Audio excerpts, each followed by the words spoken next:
This is Karen A. from Jerusalem, and I want to welcome you to the Reco12 podcast.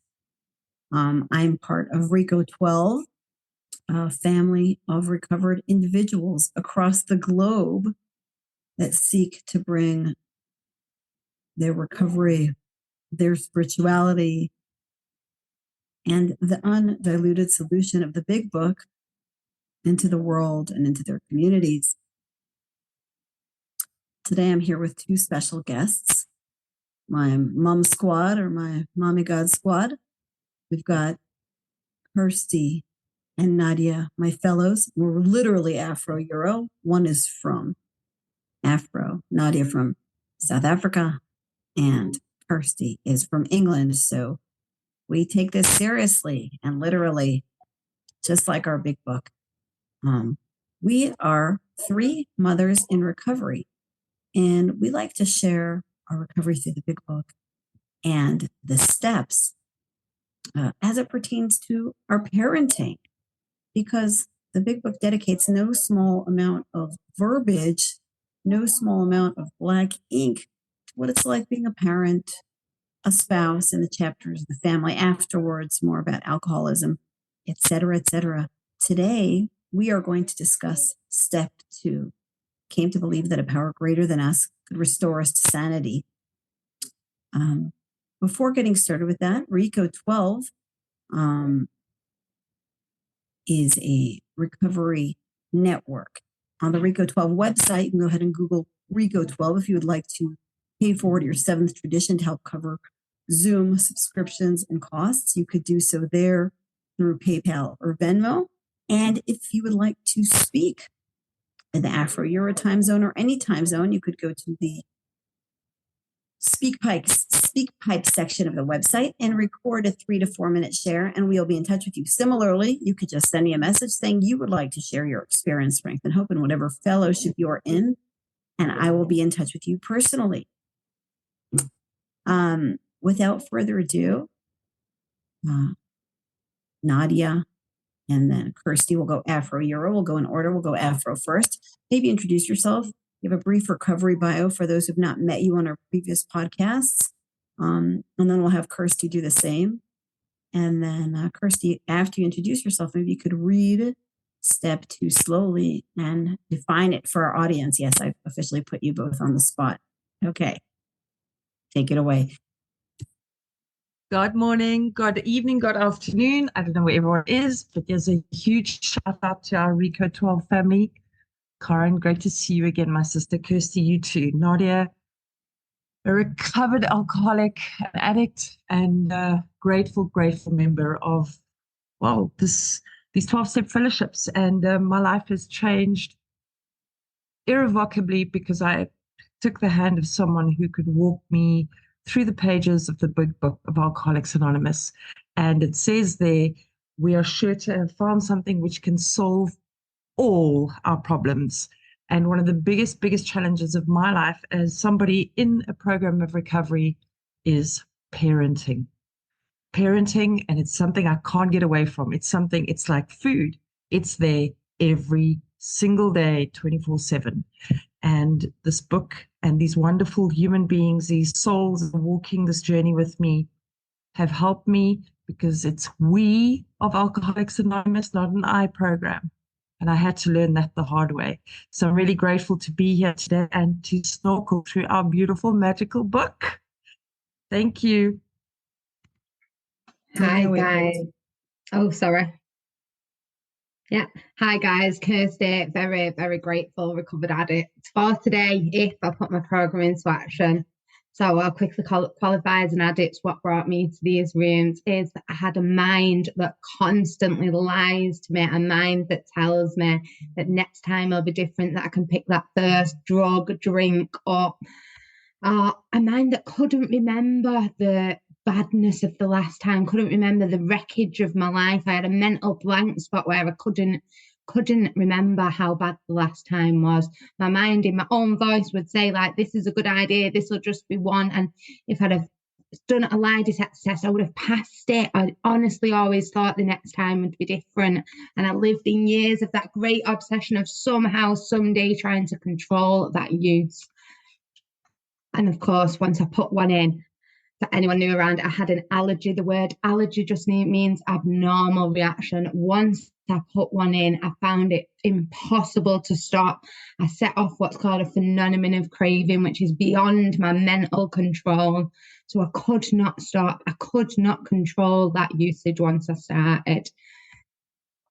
And I was also, my main problem, the biggest problem of all was when I put the drink and drugs down, I wasn't okay.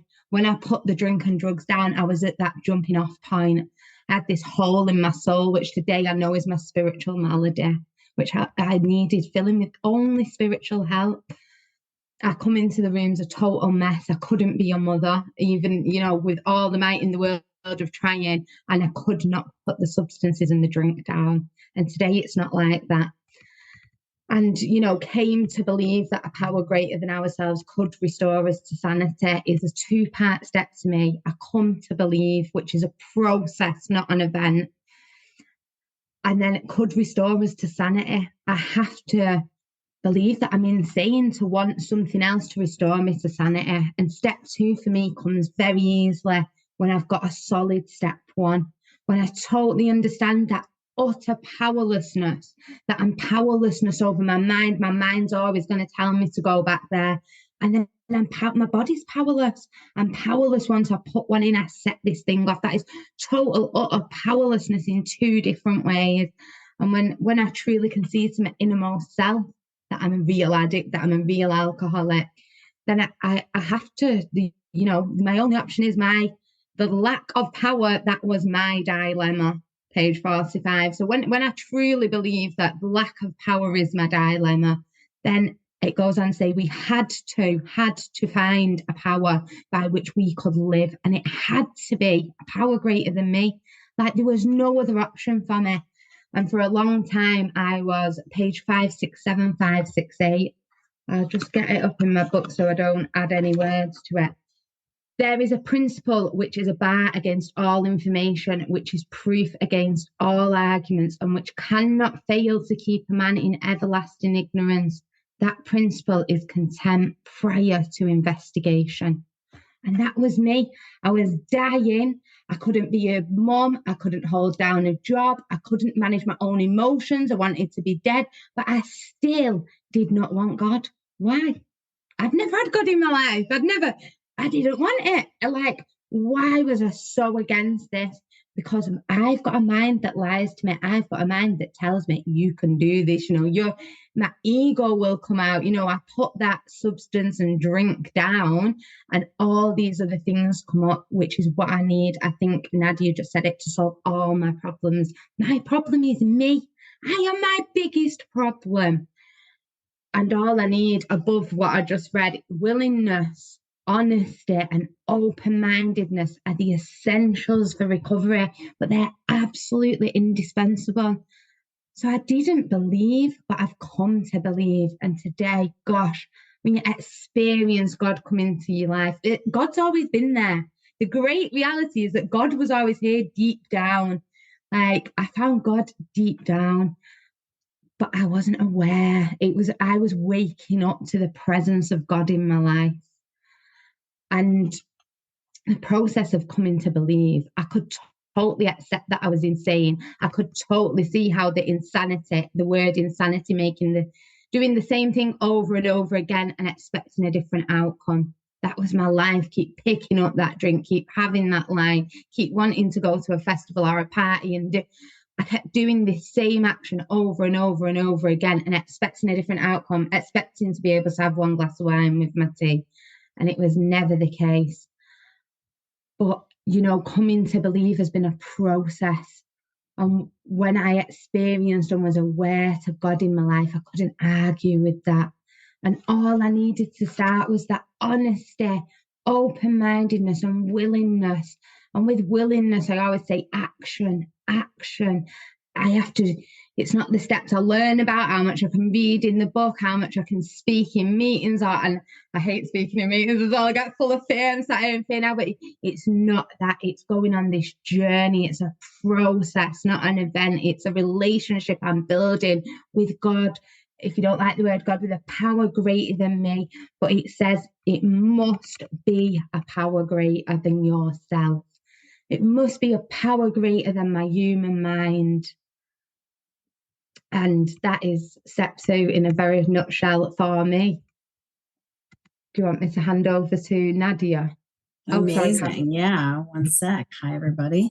I'm sorry, I have to have my camera off periodically, but yeah, came to believe that a power greater than ourselves could restore us to sanity. Before getting on with these ladies, I was going to say that it's like a 2-part step, right? Came to believe and restore us to sanity. And then as I was preparing for today, I realized that it's actually 3 parts, right? There's came to believe. I had to come to believe, right? Because in step 1, I'm in powerlessness and unmanageability, right? I'm in the mess. And then I pivot to step 2, and I have to come to believe. And you have to see a glimmer of hope, and we know that we're most effective, like it says in page 20 to 30 of our big book, that this works great for the alcoholic of the hopeless variety, the addict of the hopeless variety. Or as Cameron F., who wrote our amazing workbook, 12 Steps in 4 Hours, the worse off your resume, the more likely we are going to hire you for the job, right? The worse off you are. If Carl Jung, esteemed psychologist, was not able to treat people, Dr. William Silverport was not able to treat people, but yet the fellowship of AA was. So the first step, the first partial step in step 2 is came to believe. Nadia, I'm going to ask you to share about just that bit. Your experience, strength, and hope, whether in addiction or as a mommy. Coming to believe, where did you see a flicker of light in the big mess that was all around and that perhaps even you had created? Thank you. Thank you. I love what you just shared there, 3 parts.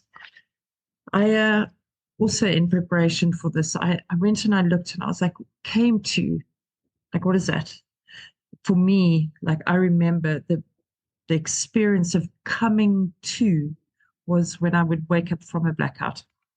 And like Karen said, it would just be chaos and wreckage and debris around me and about me. And it was very much the same in recovery. Like I said earlier, there was a big chunk of my life that I could not and would not. It says in chapter 5, some of us could not or would not thoroughly follow this path. And I could not, because I did not. I had such an identity. I was so what's the word? So I identified so strongly with being a mom that it was me. It was not separate of me. It was me. It was who I was, that I couldn't see it was just another part of me that I had to hand over to God. And it says here, believe. That means to accept something is true, especially without proof. So for me, I came into these rooms. Yes, I had a magical, massive experience. I was separated from alcohol and drugs by a power greater than me. There was no doubt in my mind that it was a supernatural act. But I then spent 3 years in these rooms just blowing from one direction to the next, blowing from one direction to the next, not knowing how to parent, what I was in constant blackout. And life looked like this. So just very quickly, this is what the chaos looked like. It was a detailed list of chores to control the children's behaviors and outcomes, monitoring their phone, walking around after them, obsessing if they didn't answer their phone call, obsessing. Oh my God, the stories that I would tell myself in that short little hour that they were gone, just for an hour down the road. And the stories that I would tell myself, I would say yes to every single request just to wrest satisfaction. Just if I could just manage well, then I'm going to wrest satisfaction out of the situation by saying yes to the children. And then the retired businessman, the minister who sighs over the sins, the outlaw safecracker, these were the different faces that I kept putting on. I was complaining about how terrible my life is, and oh my God, I'm a mother in recovery, and my poor kid, she's so traumatized, and this is why she's acting out, and it's just all old ideas. I was just that bitter, that morass of self-pity, and then coming across as incredibly pious towards her in the hopes that she will change through osmosis to my behavior. Like if I say the right things, if I speak recovery, if I drown our house in AA and recovery and meetings, that somehow through osmosis, she'll stop behaving the way she is. All of this stuff to control the outcomes. And then the outlaw safecracker, I felt wrong, for everything that was happening to me. So I just carried on with no regard to anyone, no regard to her. Like I'm so wrong. Like I'm a mom in recovery. Why am I not getting all the love and the adoration? So that was the chaos. And then I have shared it on this meeting before. There was one night where it was very violent in this home because, like many of us, we know that alcoholic aggression, that alcoholic violence, like only us can portray and manifest. And it was being met by her, and it was just coming from both angles. And I blacked out. And when I came to, thank God, I love this experience so much. I love it. It sounds very painful, but I love it so much. When I came to, I had this child looking at me going, I don't know who you are. 3.5 years in these rooms, working a program, doing everything you've told me to do. And I've got my child looking at me going, I don't know who you are. And when she walked away, I fell to my knees. Again, I got to come back in through the ringer, right? Bruised and broken. Just tears streaming down my eyes. And then I knew, oh my God, here's another part of my life I didn't see that I've got to hand over. I came to believe, loved that moment. It's always it's darkest before the dawn, right? Like it says in Bill's story. Thanks. Amazing. So she said she didn't know you. She didn't recognize you, the unmanageability in the wreckage. But how did you come to believe? Where did you see a flicker of light? Because I mean, that sounds pretty dark. Where did you begin to think that, a new dawn will come, even though it's been so dark again? Nadia. So it was at that moment when I called out, and I knew I needed all the help I could get. And I have also shared it on this platform before. We live in an age of miracles. And I had to make some work of it, right? I had to make some work of it because I'm not going to just sit and then all these solutions are going to pour into my lap. That's not how it works. It's called a program of action. There's a whole chapter dedicated to it, into action for a reason. And I made work of it. I made work of finding women who were also parents. I made work of it, of going to the meetings and asking who can help me look at the 12-step process in a whole new shape and form, not just the drugs and the alcohol. And with that, the help came.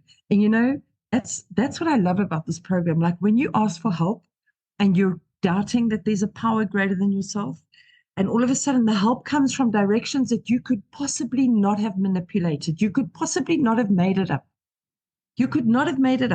Phone calls from people who have your numbers, phone calls from people you haven't spoken to in ages, messages in meetings, and all of a sudden I'm sitting more straight and straighter and my ears are more and more perked, and I'm like, there's a power, and it loves me. It loves me, and it loves my child, and it loves my family situation, and it's just pouring help out to us all the time.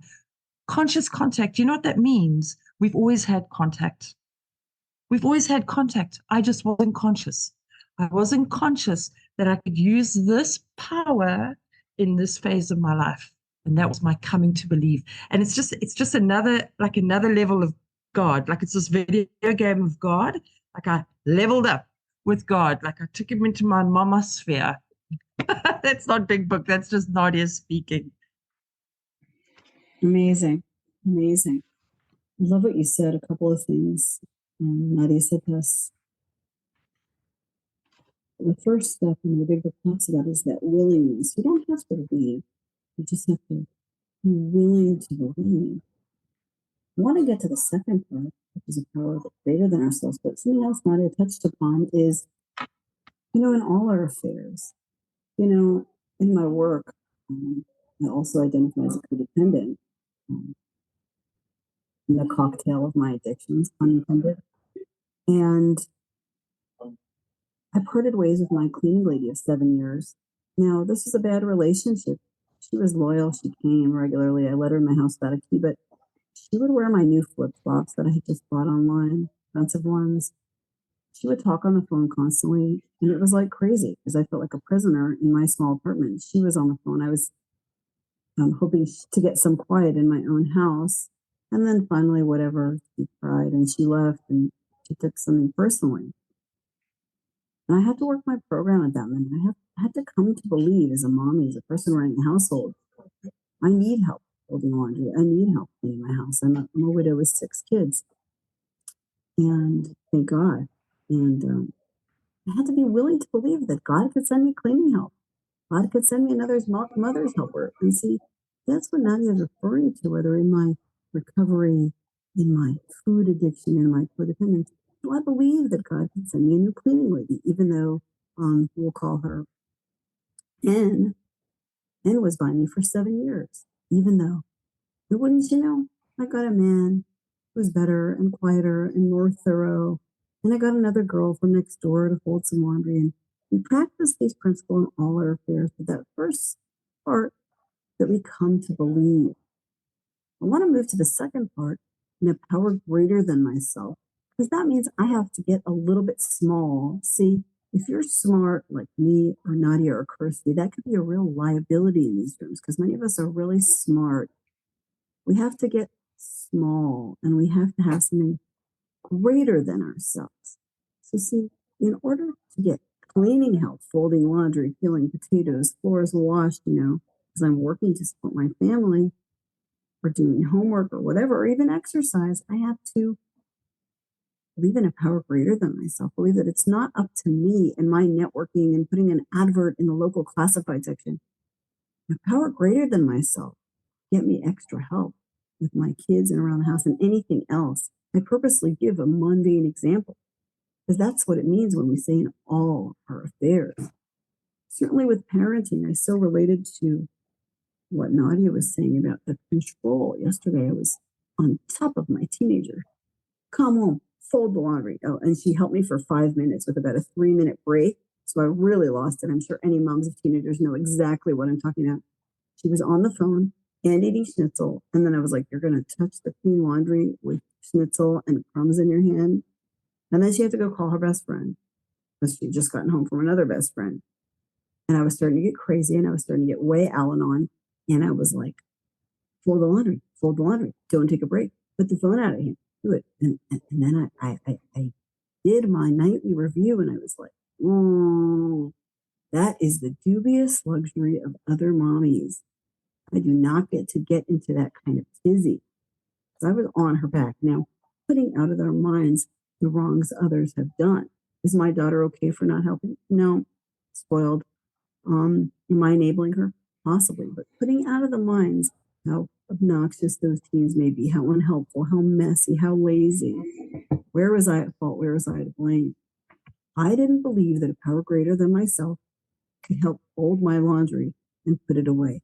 I mean, we're talking about God. I'm a Jewish woman. I believe in Genesis, 6 days of creation. I believe He created the heavens, the earth, the fish, the sand, the sea, the stars, the galaxies, and aliens if they exist.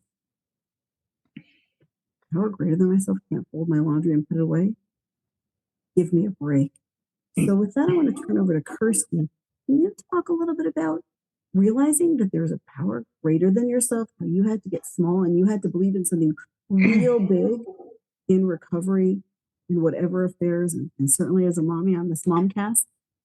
Yes. Thank you, Karen. Kirsty, grateful addict. So Do you know, I used to always say, I think I said it last time, less me, more God, less me, more God. And I noodled that out with one of my good friends the other day. And he said to me, do you know, some people say like, less me, more God, and like, then say, well, I'm doing this because God's telling me to. I do it. He said, all you need is less you. God fills that space. And you know, it made a lot of sense. Like, God is in that presence. I just need less me. And today, I know nothing. I know nothing. Every day is a day where I learn. Every day, God discloses more and more to me as I wake up more and more. And I like to remind myself, I know nothing. Today is a learning day. Today is a learning moment. This is a learning second, you know, and I'll share a miracle with you. So I like to tie step 2 in with step 10. Now, the power greater than me is so great that me and my kid's dad have both been in addiction, both been through treatment centres, been through lots of court cases with our children. And, you know, in step 2, I truly believed I was insane, doing the same actions over and over again. And on the bottom of page 24, just after the story about, you know, it's like keep touching that hot flame, you know, keep the insanity of not being able to, sorry, let me just read it. So there is a complete failure of this kind of defense that keeps one from putting his hand on a hot stove. So if a baby puts its hand like on your radiator when they're little, the next time they'll be wary. Like, we don't have that. Like, we keep picking up that first one, even though it causes disaster in our life, we just keep going back to that first one. And it goes on the next paragraph down. When this sort of thinking, so it's talking about, that line is talking about our insane thinking to keep doing that same action over and over again, as if we was putting our hand on a hot flame, is fully established in an individual with alcoholic tendencies. He has probably placed himself beyond human aid. And unless locked up may die or go permanently insane, the stark and ugly facts have been confirmed by legions of alcoholics throughout history. But for the grace of God, there would be been thousands more convincing demonstrations. So many want to stop but cannot. There is a solution. There is a solution, and this is the solution, the spiritual help. It goes on to tell us this book enables us to get to that. But where I'm going with this, I was in that insane thinking. We was going through court cases with our kids. And this Christmas, this is a miracle. So step 2 lines up with our step 10 promises for me. So when will seldom be interested in liquor. If tempted, we recoil from a hot flame. So like we never used to. So this Christmas was around lots of different alcohols and things, totally recoiled as I would from a hot flame. Felt safe and protected, did not bother me. And it goes on to say we react sanely and normally. We find this has happened automatically. So the same thinking, I know what happens when I pick up that drink. It means I go into absolute, you know, I cannot stop. So this year I didn't pick up that first one because I reacted sanely and normally. But also that promise means so much more to me. This year I reacted sanely and normally. Me and my kids' dad co-parent. We spent Christmas together with our children. We ceased fighting anything and anyone, even alcohol, even my kids' dad. These step 10 promises was so true in our life this Christmas. And it was a miracle, that insaneness of step 2, that insanity of doing the same thing over and over again, going through court cases, fighting over our kids, keep picking up the first drink. You know, this year we didn't pick up any first and we reacted sanely and normally. We had an absolute, you know, amazing Christmas, being present with our children together, not fighting, not disagreeing, putting my program into action, using that pause, you know, looking at where am I to blame in things, praying it away to God. For me, this is too much. That is a miracle. We couldn't even be in the same room as each other. That a power greater than myself did that. I could not do that. I could not be a mum. I could not be a civil person to agree with another parent how to parent our children. Like, I wasn't capable of that. That is an absolute miracle. And, you know, they've just truly, like, I'm getting overwhelmed now. Like, I can't even tell you the difference in a year. So last Christmas Day, I was very early on in some kind of program, but not I'd not found God. I was trying my best, going to meetings, and then in January, I went into a treatment centre. This Christmas compared to last Christmas, this Christmas with God in my life, that is the difference. You know, last Christmas, I was going to meetings, I had friends in fellowships too. But what I didn't have is a solid spiritual program of action. I didn't have a God. You know, today I do. And the difference, them steps and promises. Like, I used to sit in meetings and think, what do they mean them promises are coming true? How is the life so great? And I used to get resentful and angry over it because I didn't have a program of spiritual action. Today, how different. I'm one of those people that are like, yes, these promises come true. I react sanely and normally. I can be a part of life. I can build a story. I have arrived. That's now how that first drink and drug used to make me feel, yes, I've arrived at last. That's how this program makes me today. I've arrived. Like, I can be today, be present. And I have to pause. I'm getting excited. I have to pause when excited. Excitement is a dangerous place. But I know we speak about the difficulties of parenting on here and the challenges. I wanted to share that miracle of my parenting this Christmas. Because it's not all, it's good and bad. We give everything to God, good and bad. So I wanted to share the miracle of, and then on Boxing Day, my little boy shows up with challenges and we go back around. But, you know, it's a process, not an event, a process. I love what you said there, that it's a process and not an event, or as we say, we Americans say, a process. Kirsty is a woman who's learning this solution. She shared with me over her holiday that she was sitting with their kids. She was getting their nails done. They were dancing. They were putting out music. They were going ice skating. I don't remember else, but this is a woman who is in a treatment center. The very woman who is in a treatment center is getting her nails done and giggling with the girlies. Is that possible? Because see, by any scientific calculation or estimation, it wouldn't be and shouldn't be. Really, the odds are against her, and she should be dead. Or insane, as the big book says, right? Insanity. Or death. I have a few new sponsees who have been sober for a long time. Well, that's a miracle. And they want to tell me their story. And I'm like, oh, let me guess. You're miserable. And they laugh. How did you know? Well, I don't. But I have a book that tells me that my drug, my man, my food, my chocolate isn't my problem. It's my solution. It's what I'm stuffing in myself, because life is my problem. My thinking is my problem, right? It is an allergy of the body and an obsession of the mind. It all starts with our thinking. And see, that's what I call being restored to sanity, being present in your holidays, spending quality time, enjoying it. Did you ever think you would enjoy time with your kids? Or are you just ticking it off, as you say? Tell me a little bit more, Kirsty, and then I want Nadia to share on the same thing. Give me some live examples of the sanity. Where were you restored? What areas were you restored? And where are you sane where you were once insane? Kirsty, addicts. Let me just. So, for example, my insanity, my teenage boy, for one, the total insanity normally at Christmas, for the lead up to it. Sorry, something else just comes to me as I was about to give you an example.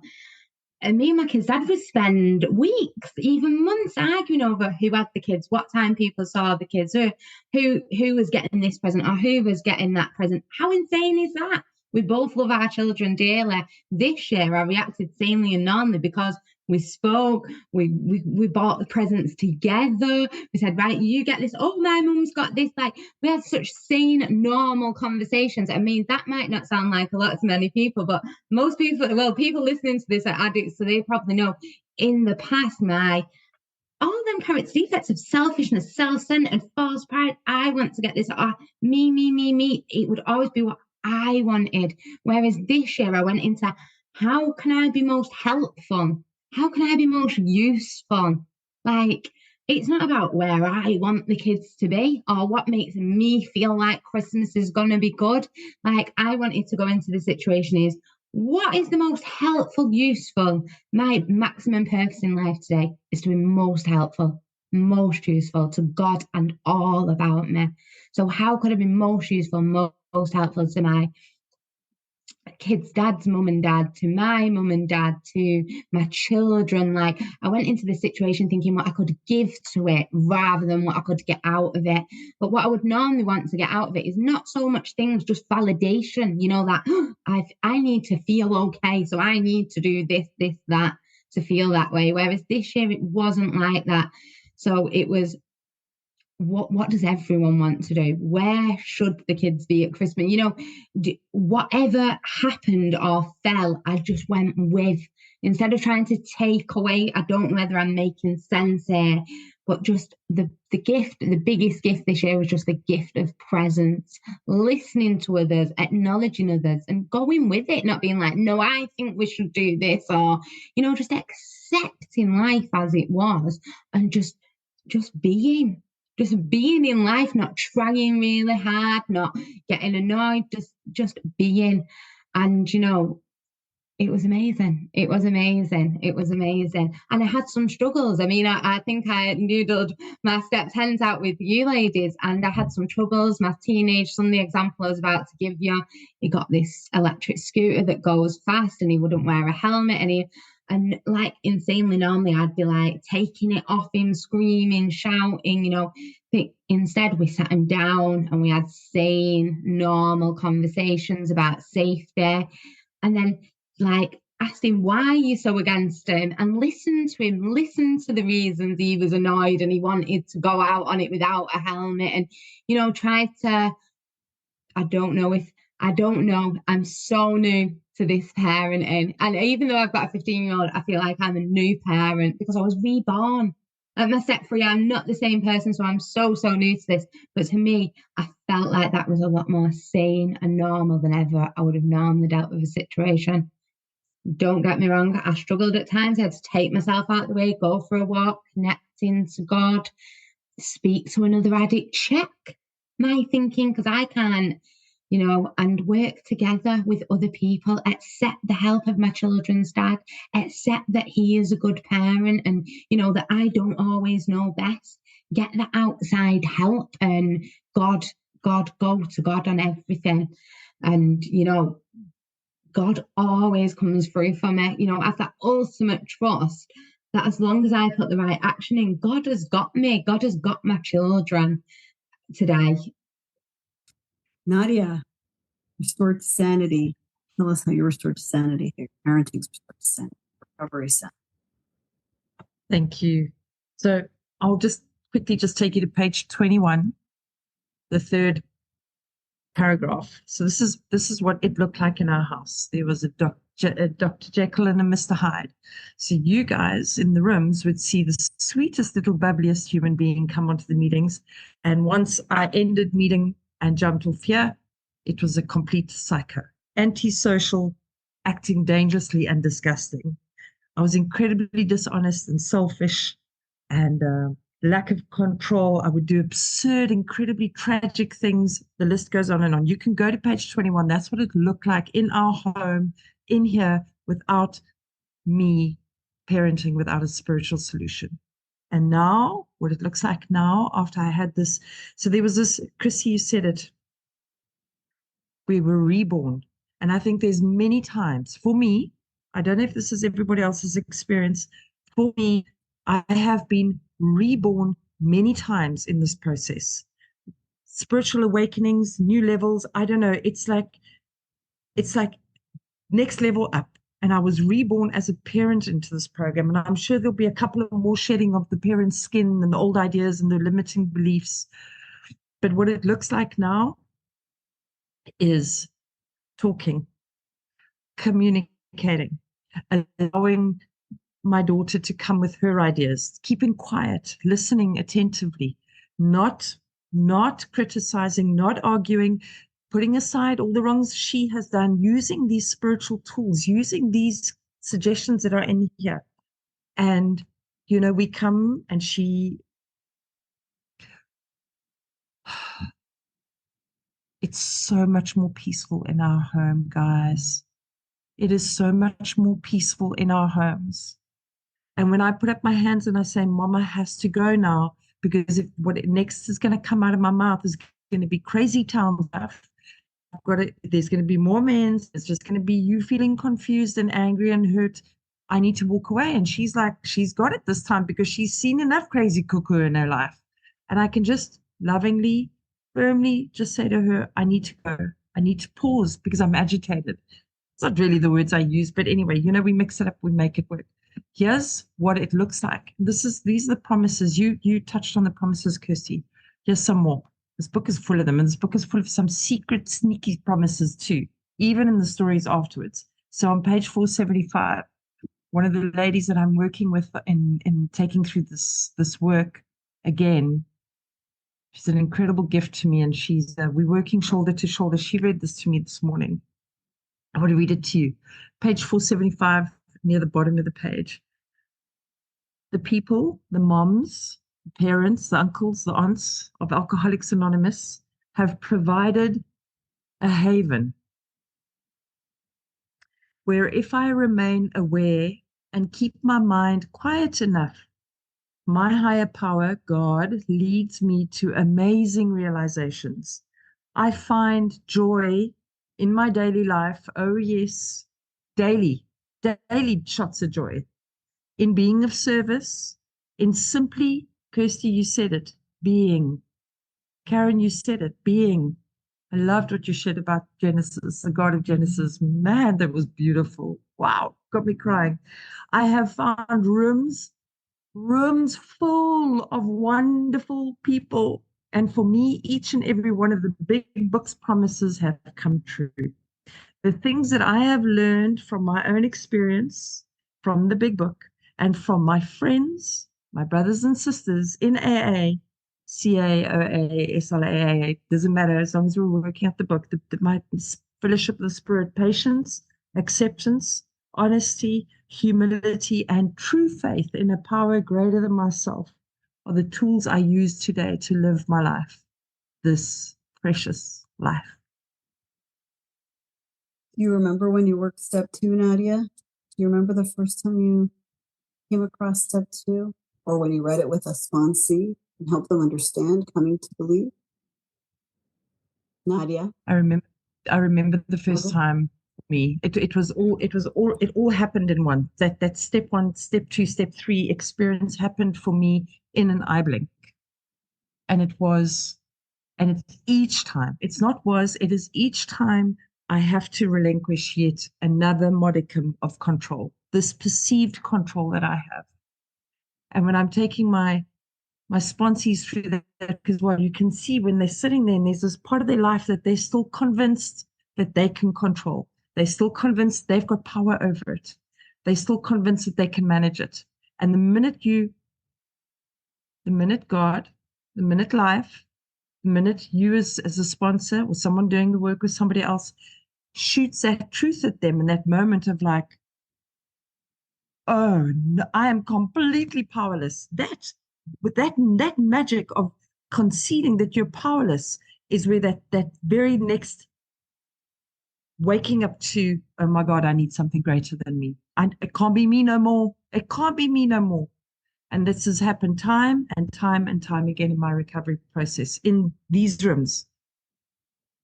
It's this.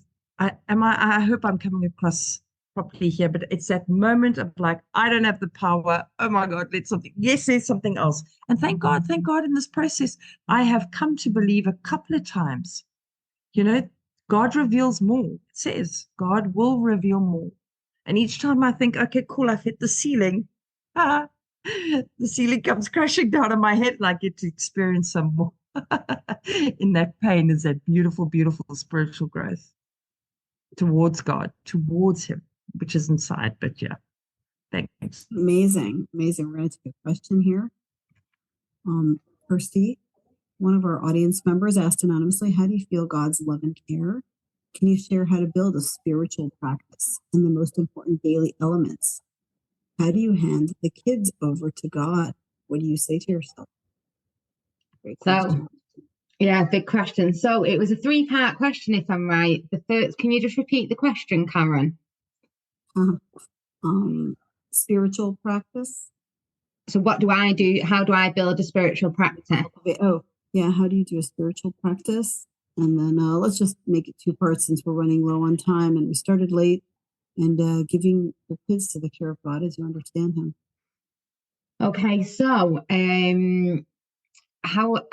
my spiritual practice is I perform God's work well and keep close to Him. Perform God's work well and keep close to Him. So I wake up and I like to have my calendar and all my little, but tight schedule. But as well, my little plans and designs don't work. So when I get up, I do my morning prayers, I do a meditation, and I connect into that power. At first, I did this at first and felt nothing, but I kept doing it until God comes to all who earnestly seek. But today I do them morning prayers and I love doing them morning prayers. I connect into God. I'd be asked to be divorced from self-pity, self-seeking, dishonest motives. I do the step-free prayer religiously every morning, relieve me from the bondage of myself. And then I ask God, I pray for the knowledge and the strength to carry what His will is for me. Help me see what your will is for me, God. And then, when things just come in my day, I know it's God putting them there. If I'm fighting against anything, I know it's me going back into my will. I try and live in the principles, being honest, loving.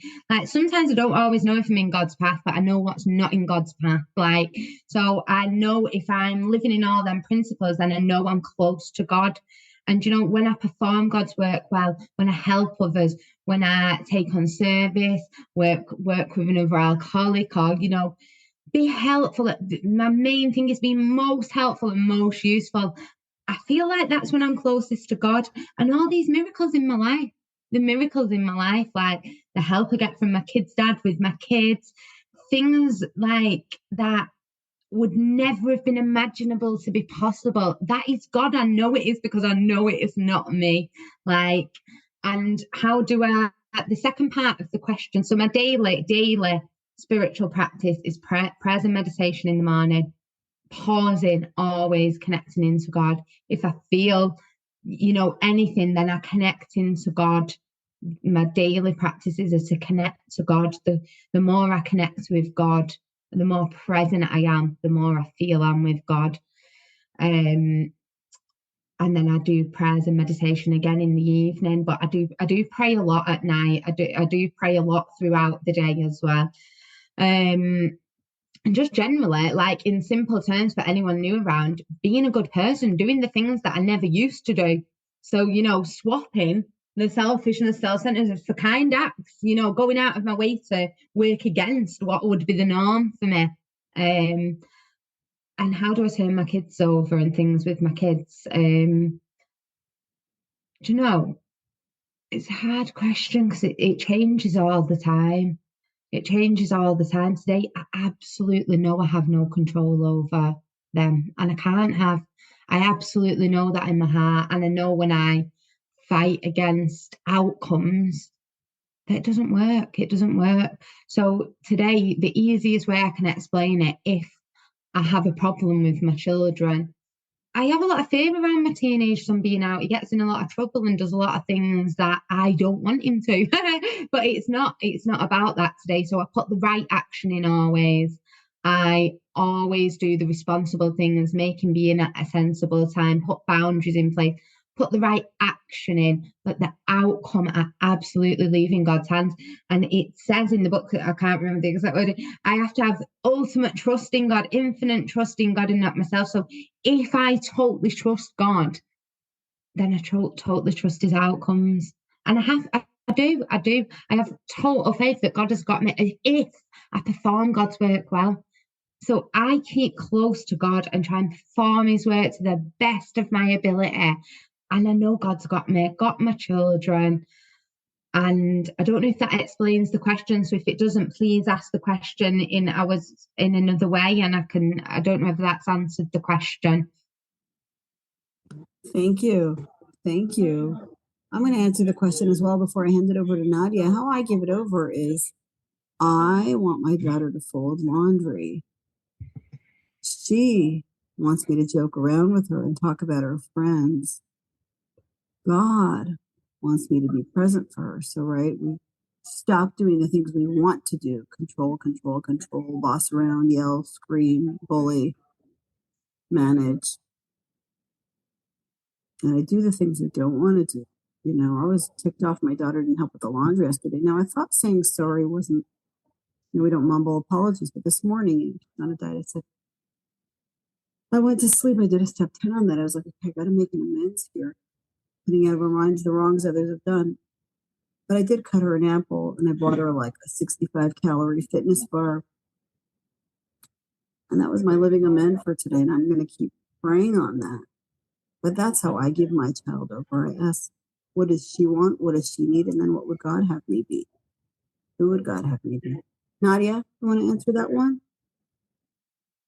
I'm going to take that that question, that part of the question that was, how do you hand your kids over to God? And you both have answered it so beautifully. How do you hand your kids over, right? Do you like literally how do you find God's hands and put them in there? You can't. We can't do that. So it's doing the things I want to do. Stop doing the things we want to do, because I know what the outcome is when I do the things I want to do, you know, controlling and negotiating. And if you don't do this, then this won't happen. And da, da, da, da. So I ask God, how do you want me to be? How do you want me to be? Because I know how to show up for the situation and I know what the outcome is each and every single time. It's chaos. So I stop. And I ask God, I look up and I ask God, what is it right now that I need to be doing here? That's placing my kid in God's hands, because like you said, Kirsty, we've got teenagers who do go out. There's a lot more freedom here. We've got a small town, so it's quite safe. You know, there's the app, the track on the phone. There are Ubers around here. It's a lot of kids together. All the parents know where all the kids are. And there's a lot of not obsessing. So the minute the stuff comes into my head, because it's the problem of my disease centers in my mind. So the minute the stuff comes in, I stop and I turn my thoughts to somebody I can help, to a newcomer I can call, to getting into this work. Thank God I've got a lot of sponsees that I'm working with, so I'm busy all the time. But the thing is here for me, and it's just popped into my head. The minute I have any idea of how to control this outcome, I'm in my will, clap, and then I haven't handed it over. There's no peace. There's not going to be a good outcome. I can promise you there's not going to be a good outcome. And I can feel when I'm trying to control the situation, my neck starts to tense, my brain gets hot here, my cheeks start flushing, my body starts telling me, and it says here on page 88, it says here, we do not tire so easily, for we are not burning up energy foolishly as we did when we were trying to arrange life to sort ourselves. Isn't that awesome? God's not only given us brains to use, but he's given us a body that tells us when we are trying to run the show. And I've just got to stop. Can I just add something to that, Karen? Is that okay? So the question at the end, I like to say the words turn it over rather than hand it over. So, because it sounds so drastic, doesn't it? Handing our kids over. So I turn my will and life over to the care of God. I turn my children over. So turn to me means I go to God. I turn to God for the help, guidance, and support, rather than just hand them over because, they're my kids, but I'm handing the control over, but I'm turning to God for direction and guidance. I'm still putting all the right action in as a parent, which I never used to do. I didn't know how to. But with God's guidance and turning to God, I can then show up and be accountable, responsible, and, listen to my kids today. Listen to my kids today. And again, not think exactly what Nadia said, not the outcome I want as a parent. What's the most helpful outcome, the most useful? The outcome is none of my business. None of my business. Exactly what Nadia said, none of my business. Amazing. Any last thoughts, Kirsty or Nadia? before we wrap up here? You right in the beginning, Karen, you asked me, like, how did I come to believe? And I've said this before, and I'm going to say it again. I probably will say it again a few more times. But the fact that we're doing this work together is another layer in that foundation of mine of coming to believe. Because I don't think there's an actual destination. One of you two beautiful souls said it, Nana. It's not a destination. This is it's spiritual progress, not spiritual perfection. And the fact that I'm sitting here with two women that I'm building a relationship with, that I've loved from day one, that are in this parenting boat with me, that are sharing their wisdom, their experience, their strength, their hope with me, that I'm doing this, is just such a gift. Every time I meet up with you guys, my teenager was funny enough pops in while we're doing it. She's obviously curious, or, I don't know, she needs something, which is fine. And then when I look at her and I look at you two, and I just think, oh my God, I was doing this alone a year ago. I love you. I love you. Thank you. Yeah, amazing. This is not an event. This is a process. And we invite you to join us on our journey, trudging the road of happy destiny, shoulder to shoulder.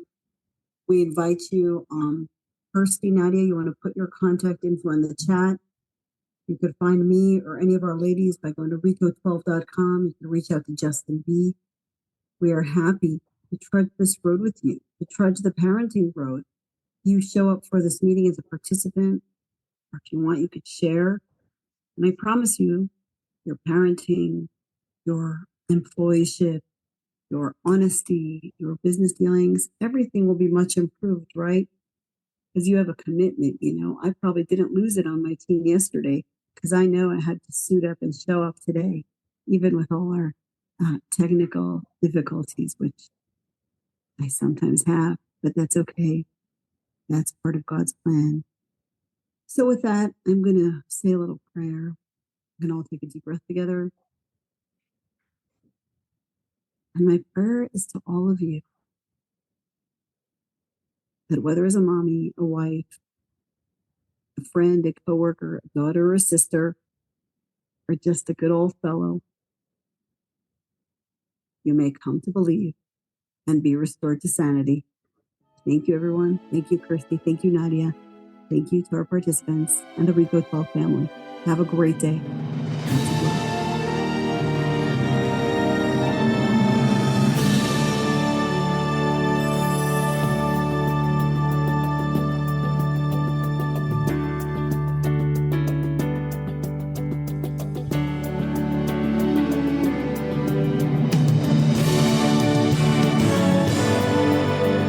Standing still a moment, carving out this time, reflecting on the landscape of this life of mine.